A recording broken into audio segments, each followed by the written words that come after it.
I'm very conscious of where I go with him, just because I don't want to have to deal with it. But on a scale of like, you're the best dog you've ever seen and the worst dog you've ever seen, like where do you think he falls? Because to me, he's like,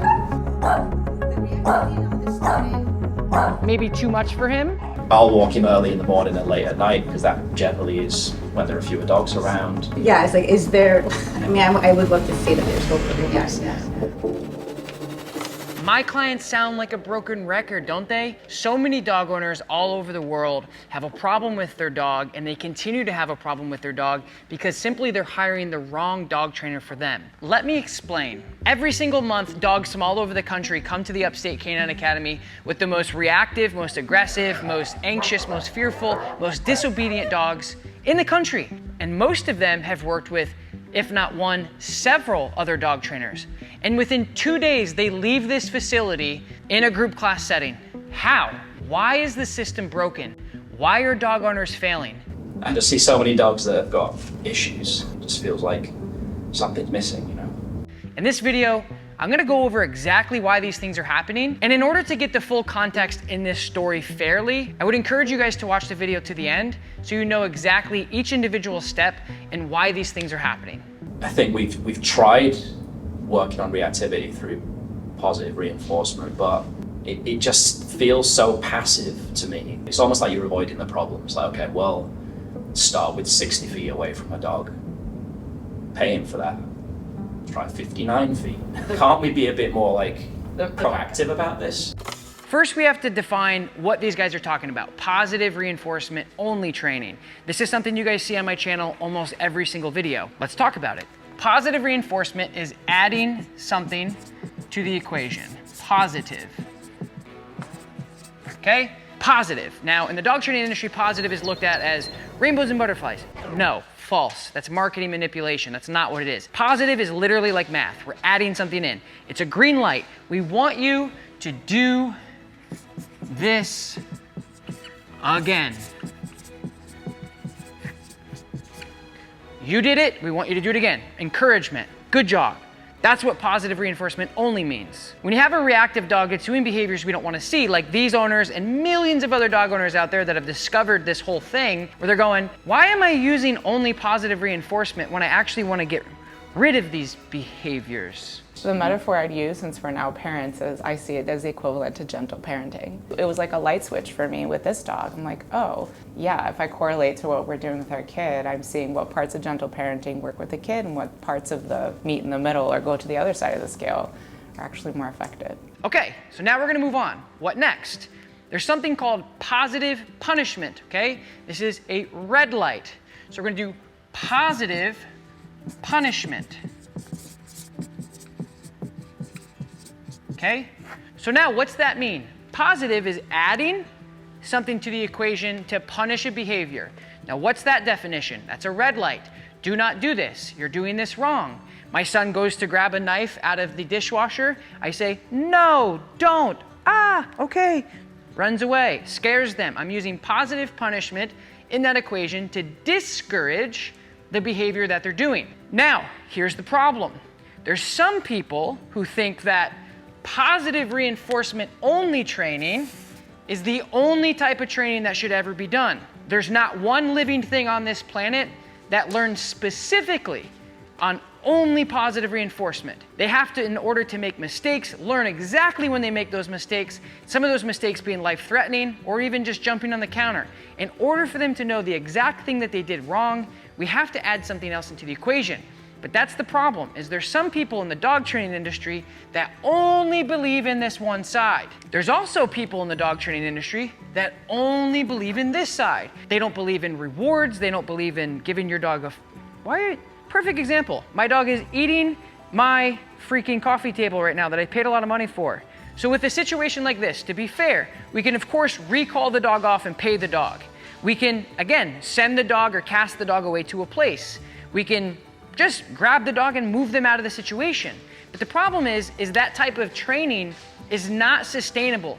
And to be completely fair, this is subjective, But I have thousands and thousands and thousands over the last 13 years of doing this professionally of dog owners coming to me and saying, hey, we've tried positive reinforcement for things we don't want and it's not working. And I want you guys to remember, going back to the definition of what these things are, it makes total sense. We are not going to reward the dog or even bring out cues that could potentially be rewarding for the dog when they're doing something they shouldn't be doing. If a dog is chewing the table and all of a sudden I go, come pay, come pay, come pay, chewing the table, place, pay. The dogs are smart enough. What's the leash mean? Walk. What's the bag of chips mean? Salty food. What does WLK mean? Can't say it in here. That means we're gonna go do something. Dogs are so smart that they condition. Oh, if I bite this, dad or mom are gonna ask me to do something, I'm gonna get paid. That's the cue. So we have to be very, very, very clear and clever to know how we're training our dogs. We did try a trainer that was a little on the other side of the spectrum, like just so intense and harsh. Did a couple sessions. There was zero positive reinforcement. There was zero. It was like, whoa, okay. I couldn't do what he was doing. It was like, whoa, I need a minute for me to like get to your level. And that was stressing the hell out of me. If you rely solely on one system, one method, one piece of equipment, you are limiting your ability to train other dogs that may not fit in that system successfully. And that is totally fine. That's the thing I want you guys to know about this video. This is not a video on what is wrong or right.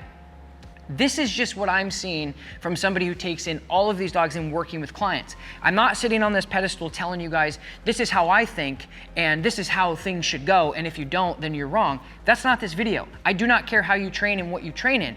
All I'm talking about is I'm taking in all these dogs and traveling all over the world and successfully helping these dogs out with their dogs.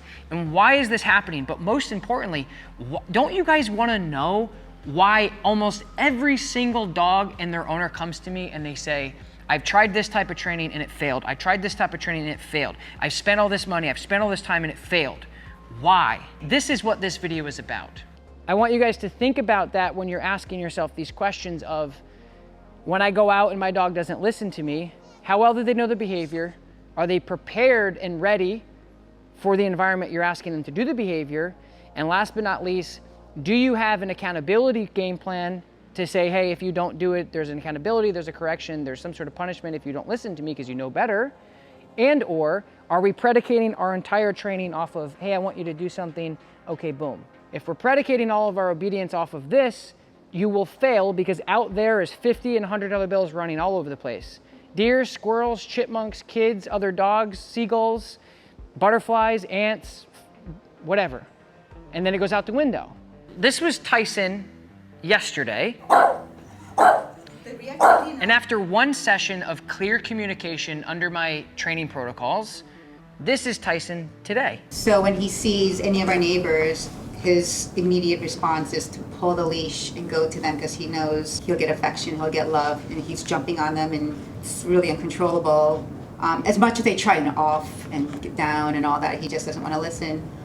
Yesterday they were walking by, he saw them and he did pull and I snapped the leash, came back, went to pull again, I snapped the leash again, he came back and he stayed in a sit and that was it. And we were able to have a 20-minute conversation with him at my side and he stayed there.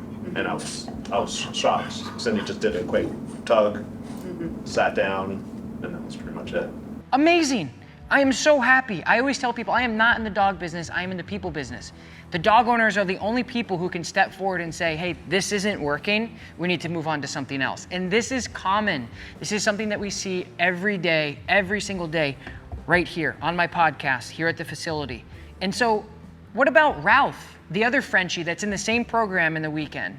He came in, the owner said, we can't walk our dog in public places. We can't be around other dogs. Our dog is unmanageable. Do we need medication? Are we on medication? Is this something that we can do?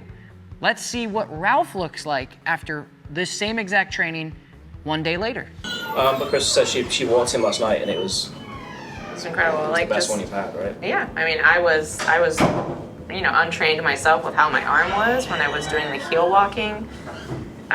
Practice like when I would do a slow and then stop, I was waiting for him to sit without me even having to say it, and I was like, yes.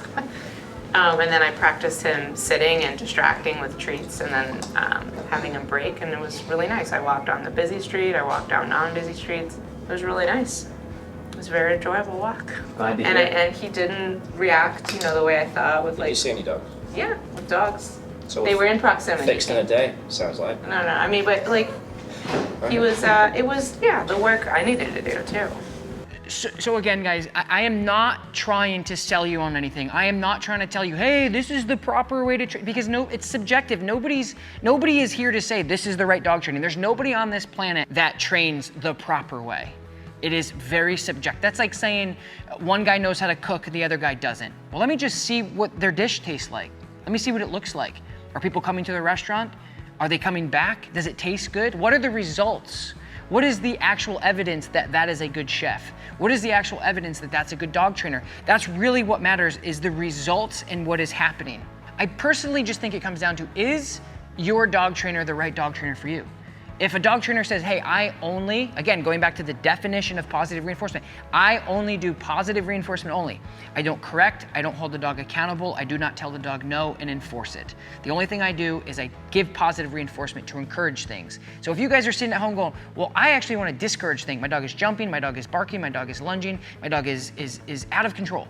When you're doing positive reinforcement only, strictly, that's the only thing that they do, those things aren't going to line up. I use positive reinforcement with dog training 99% of the time. If you guys watch my full-length videos, or if you guys work with me in person, and if you guys been to my seminars, you guys know this.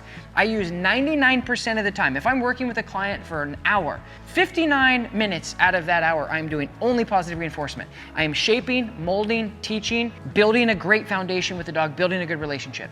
The moment the dog does something like, I'm out of here, I'm not coming back, I'm going to jump at somebody, I'm going to lunge at somebody, I'm going to bark at somebody, things that are not only a headache for dog owners to live a stress-free life, but in some cases, things that are deadly to the dog, not coming back when called, or a dog biting somebody or a kid or things like that. The dog has to know really clearly that what they're doing is wrong. If you guys are watching this video and this is making sense, and this is sparking something that you really needed to hear, and this is changing the way that you're viewing things, and maybe even giving you the answers of things you've been searching for or paying for a long time, let me know in the comments below.